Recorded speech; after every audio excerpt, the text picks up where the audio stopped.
company. It's operated by Synergy Group, which is headquartered in Singapore. So many questions will be for the officials in Singapore. Synergy Group, which is headquartered in Singapore, has about 668 vessels right now. And it's a large employer. It employs about 24,000 people. We know in terms of the Dolly, that is the name of the ship, the Dolly's history.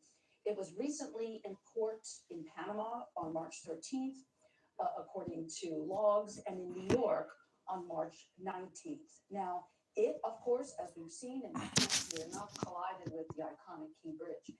And according to our research here from my colleague Tali Taylor, the bridge was listed in fair condition according to the most recent public available reports, which was 2021. Now, what does fair condition mean? On a scale of 1 to 9, Tali tells me fair is a 6, 9 is the best. So this ship that's built in 2015, and according to the New York Times, had an accident, a non-fatal accident a year later, collided with the bridge early this morning around after 1:30 in the morning, around 1:30 in the morning, when it veered off course by a number of degrees. And so, again, the governor has said the bridge was up to code, but all we know in terms of the publicly available data at this point is that in 2021, that bridge was listed in fair condition. I know my colleague David Collins is going to continue to work on information when it comes to the structural integrity of the bridge and what we know in terms of its history. But that is what we know at this hour. We also are told that there will be a news conference, another update at noon, when I'm sure, as Jason, you had indicated, the scope of the involvement of the city and the state and the federal government will no doubt post at that news conference as well. And I believe we also wanted to show, just from the last news conference, which began shortly before 10 o'clock, some more from the governor, who clearly is very impacted by what happened. Let's take a listen. And to the people of Baltimore, and each and every one of the 6.3 million Marylanders who call our state home, I recognize that many of us are hurting right now. I recognize that many of us are scared right now. And so I want to be very clear about where everything stands. We are still investigating what happened, but we are quickly gathering details. The preliminary investigation points to an accident. We haven't seen any credible evidence of a terrorist attack. Our administration is working closely with leaders from all levels of government and society to respond to this crisis, and not but just by addressing the immediate aftermath, but also by building a state that is more resilient and a state that's more safe. That is our pledge, and that's our commitment. The governor shortly this morning, again, waiting for another update at noon, clearly impacted, as we all are, by the significance of this moment, seeing something that we've lived with since 1977 come down in a matter of seconds, guys. Good. Yeah, it's really hard to kind of wrap your mind around something that you're so familiar with, right? That plays a part in your life. Yep. Yeah. And this disaster occurs. It's just it's I've never experienced anything like that.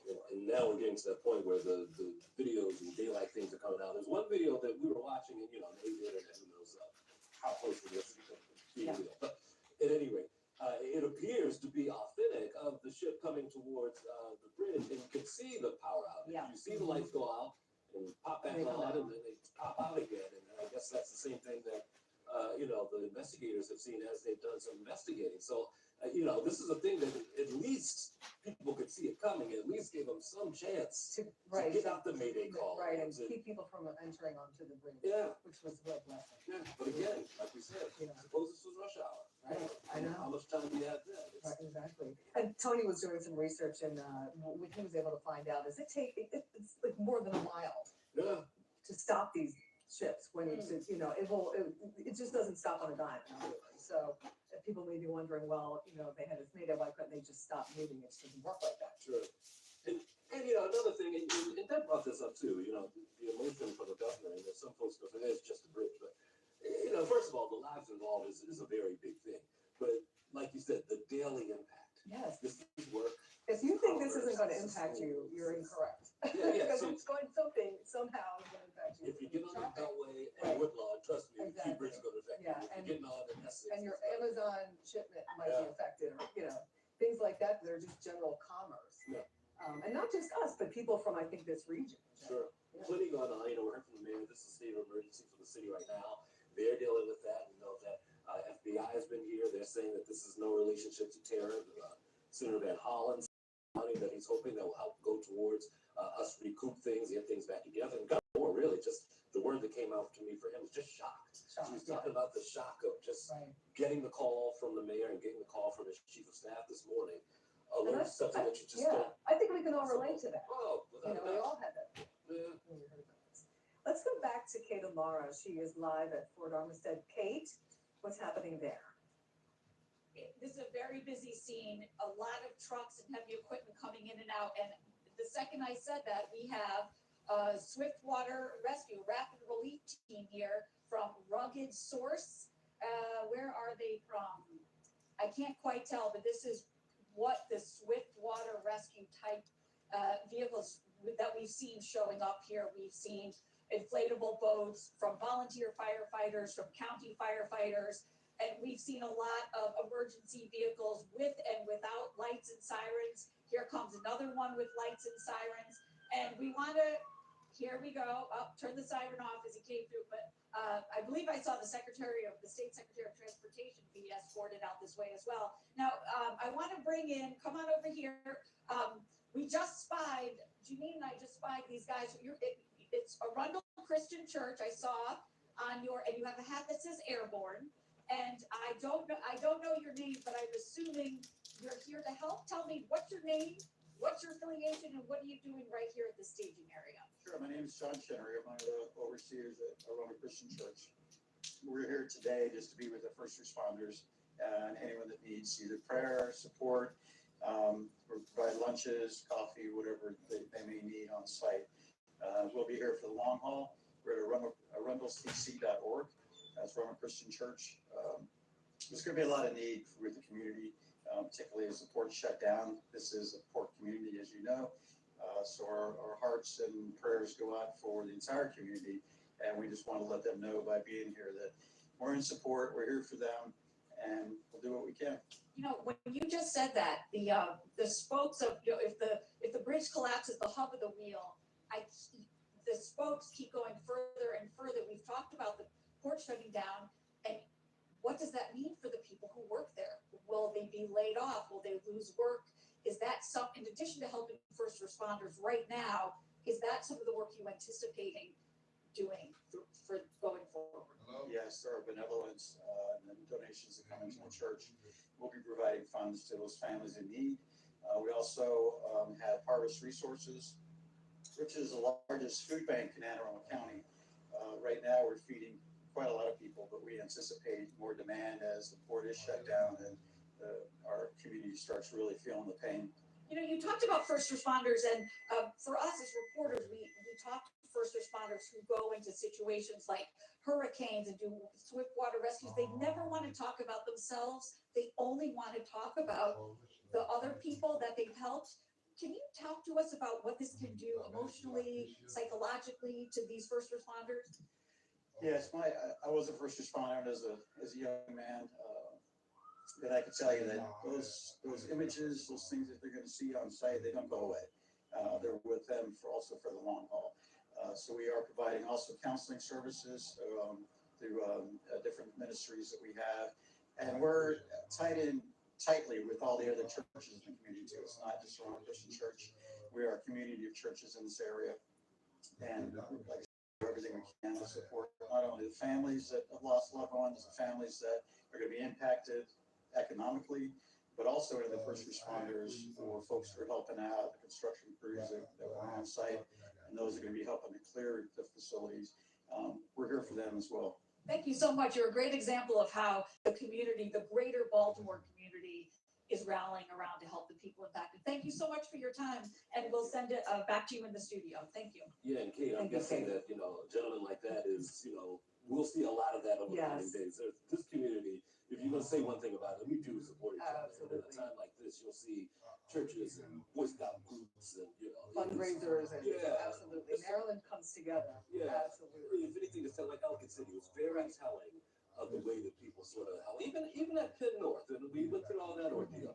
People showed up from across the city. Absolutely. And so They I want to think, help. yeah, Yeah. this will Yeah. be another. You'll see a lot of that. You're right. Yeah. Tommy Clark's been hanging out this morning. She's been down where we saw that press conference with the governor, and you can see a lot of emotion on the faces there, but you can also see the effort, the push, whatever the next step is.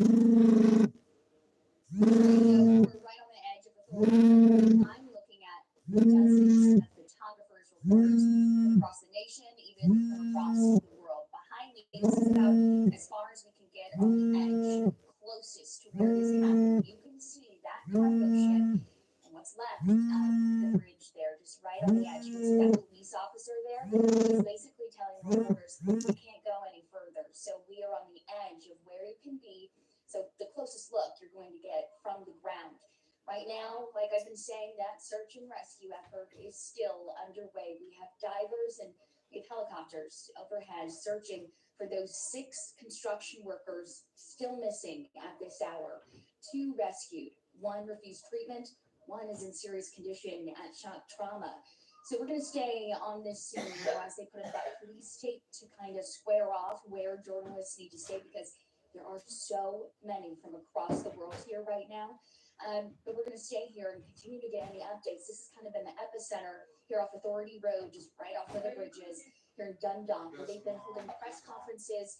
We've been speaking with the mayor every few hours. We've been speaking with Governor Moore, senators. I mean, even Pete Buttigieg has been weighing in on this. So this is a national effort happening here, state and local working together. And if we get any updates, it'll likely be in this spot where we are. Again, the cargo ship just behind me here. And of course, they are still searching in hopes that they could find those 6 missing construction workers and any vehicles, which we do not know if there were any on the bridge, any vehicles that may have gone down in the water. Back to you guys. All right, Tommy, thank you. And you mentioned the Secretary of Transportation, Pete Buttigieg. We're just learning at the invitation of Governor Moore. Buttigieg will travel to the site of the Baltimore Francis Scott Key Bridge collapse today to receive any updates. We're also learning more about that noon press conference. We hear that the chair of the NTSB, I believe, will be there as well to help brief the media. That'll be at noon. Again, this will all focus on the collapse of this bridge that we've been seeing occur since about 1:30 this morning. I'll get the folks to remind me again where we headed, and I'll go there if you tell me. Kim Dacey, she's been in Dundalk. She's been speaking with families there throughout the morning. There have been some who woke up to this and didn't know until they saw the change in landscape. Others who heard some of this, Kim, and this has been quite a point right there along the shore. Yeah, that's right. We're actually in Stony Beach, which is in Anne Arundel County, just over the line. But they have a bird's eye view here, perfect view of what was the bridge. And you can see some of it sticking out behind me here. And the cargo ship that ran into it is still in the water there. So folks woke up to an altered view this morning. So a lot of residents who were out here are now gathering and seeing it in the daylight. We're joined now, though, by 2 Glen Burnie residents, Madison and Jake, who you guys drove here specifically just because you heard about what had happened. Tell me how you learned what happened this morning. So my mom had called me around like 3 a.m. trying to figure out if we were okay and just to tell us that bridge collapsed. I mean, we drove it yesterday, so it's a little shaking and hits close to heart about it since we just drove it yesterday. But my brother said there was a loud boom. My grandparents heard the loud boom from Dundalk, so it's a little crazy to think about. There's just no more Key Bridge. Yeah, what do you think here looking at it in the daylight? It's crazy because we were up watching the news this morning, watching it go from dark to seeing the ship and everything on top of it. It's just crazy to see it because I've always seen that bridge. And you said you used to drive it every day. Yeah, so I used to drive every day across that bridge, and it's so real. Like, I can't believe it's gone. Like, it was my mode of work every day. So I'm in shock. Big shock. What are your thoughts looking at it here in the daylight and just seeing that it's gone? I mean, I just can't believe it. Because, I mean, I'm 26 years old, and that bridge has been there since I was, like, a little kid. So I just can't believe it. It's crazy. So what made you guys want to drive from Glen Burnie and come and see it for yourself? Just the thought of it being gone. Like I feel like you gotta kind of see it for yourself for it to actually process that actually happened, because you never think something like this is gonna happen so close to home. I mean, talk to me about, how iconic this bridge is in the area. It's really a part of Baltimore. Yeah, it really is a part of Baltimore. I mean, I can remember going out and fishing it like almost every day, driving to and from work. It's an iconic bridge. You can fish, crab, everything. There's just so much to do under that bridge, and now it's gone. Like, we just can't believe it. So on a practical level, how do you guys get around the area now without the bridge?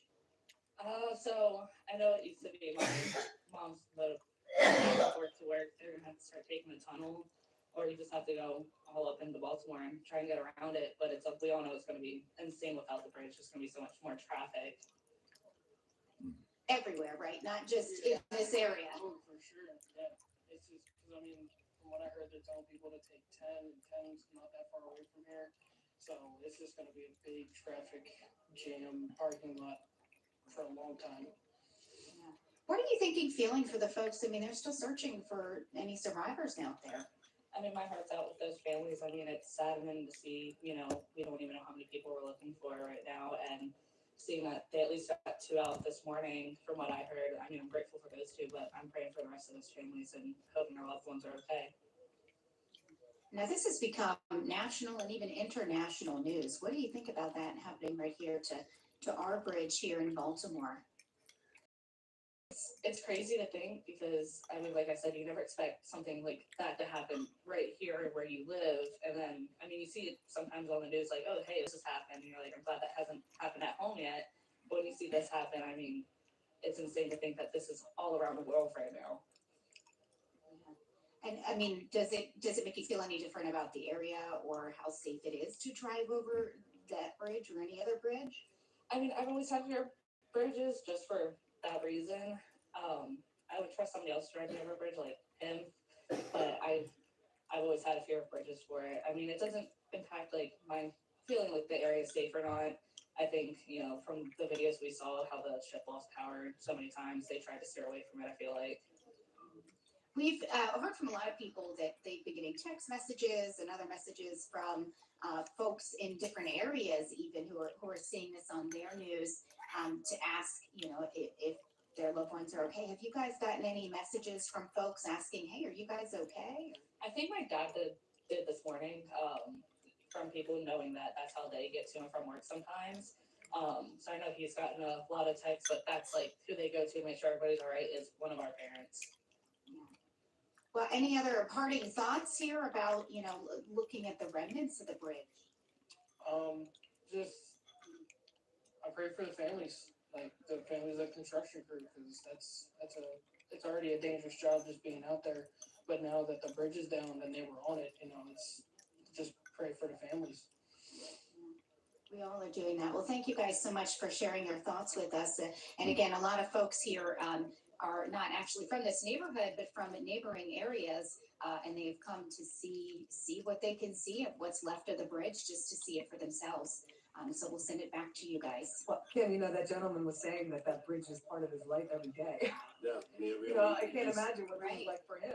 Yeah, well, it's Right. amazing. Right. The more and more we think about it. I'll read 2 things to you. First, we were telling you about this, and MDTA was putting out the routes to get around, reminding us it's exit 43 and 2 that are affected. So you're just going to have to work your way through, and we'll continue to tell you that throughout the day. Port of Baltimore tweeting, they want to express their deepest thoughts to individuals and families involved in this morning's tragic accident. Vessel traffic in and out of the Port of Baltimore is suspended until further notice. This does not mean the Port of Baltimore is closed at this time. We do not know how long vessel traffic will be suspended.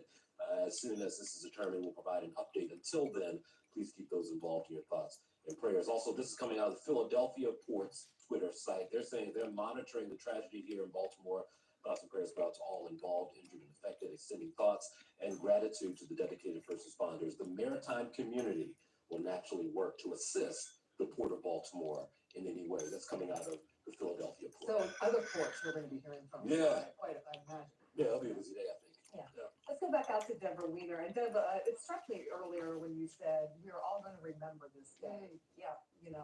Well, I mean, when you think about it, our landscape changed today. our image of Baltimore. And just the fact that this is the bridge named after Francis Scott Key, who is also the fabric of Baltimore. It all changed in seconds. And why did it change in seconds? Why did this bridge come down so quickly, and so unbelievably? Will be what we will ask from this day forward. But from this moment, we are asking, where are those 6 individuals? And as we continue the search and rescue operation in the Patapsco River, we also just got, I think we were saying earlier, just the fact that out of the gate, we had to ask ourselves, was this terrorism, right?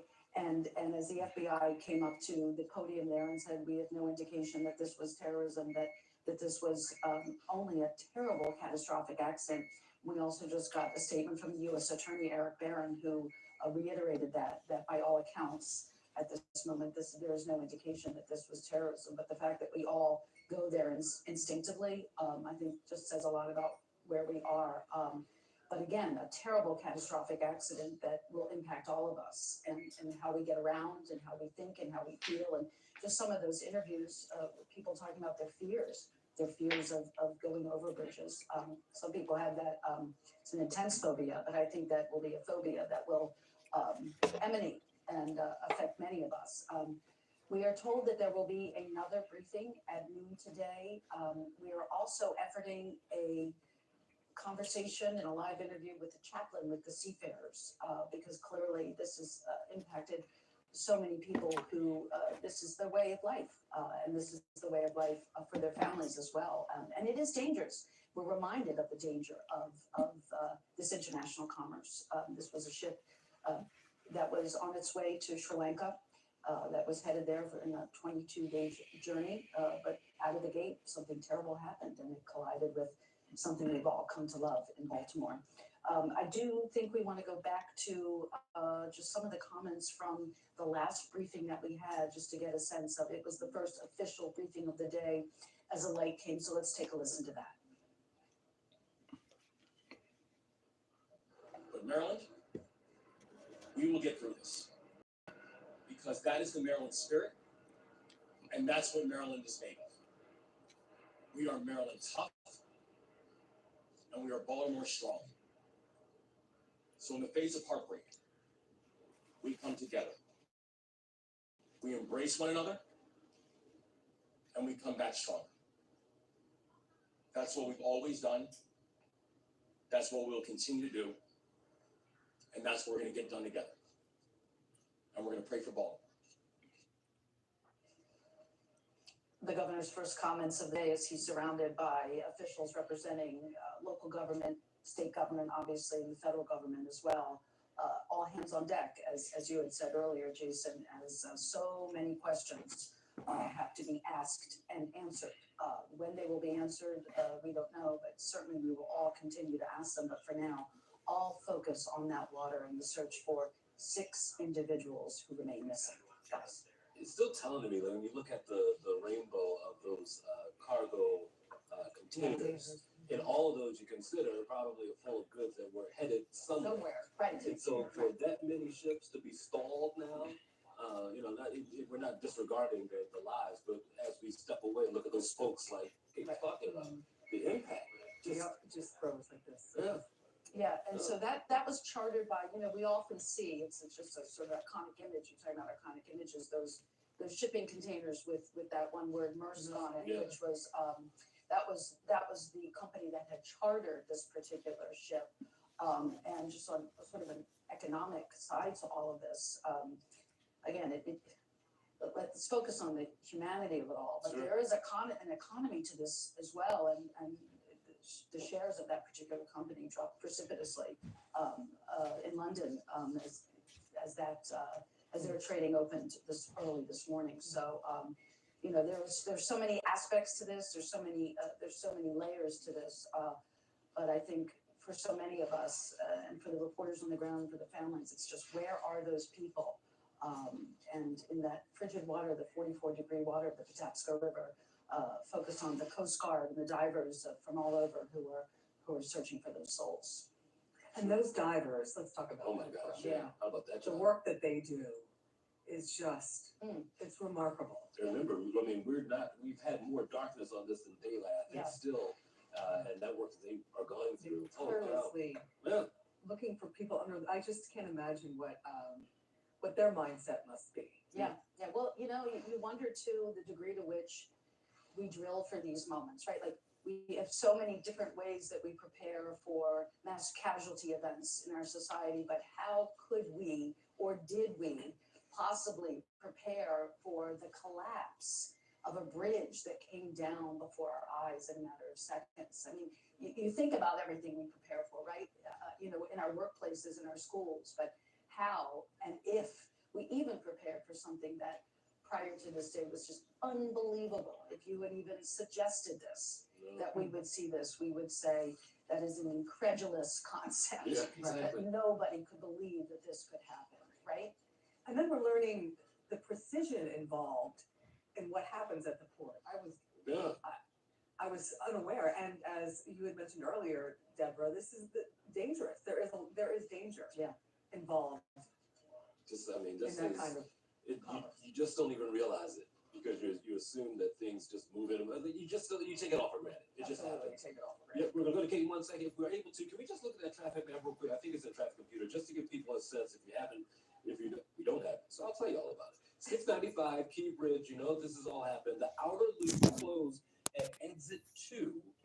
Inner loop closed around exit 43. You're gonna have to navigate your way around in order to find your way. Lacey was here earlier. We also had Chelsea. There are 3 options that could work for you, but just understand the traffic that goes through the tunnel, which we were hearing earlier today, it's double of what you would see on the bridge. So now you're going to add on these other folks. So I would, if I were you and you work, your daily route goes this way, you might want to start researching now to navigate your way. We heard that one woman in Kim's shop. She's going to maybe find a way to the city. Other folks are going to use the tunnel, but this is something you're going to have to consider over the next couple of days and months, really. Kate was talking about how it should have taken her 19 minutes to Yeah, get to. how about that, right? It took her 90 90 minutes minutes. today. And that's just today. And as this work continues, as we zoom in, you can see that the speeds are decent right now, but throughout the week, we're going to learn some more about how things go. Tommy Clark looks like she is there standing by in the Dundalk area. Tommy. Hey guys, let's talk about the latest update here as we're just about 15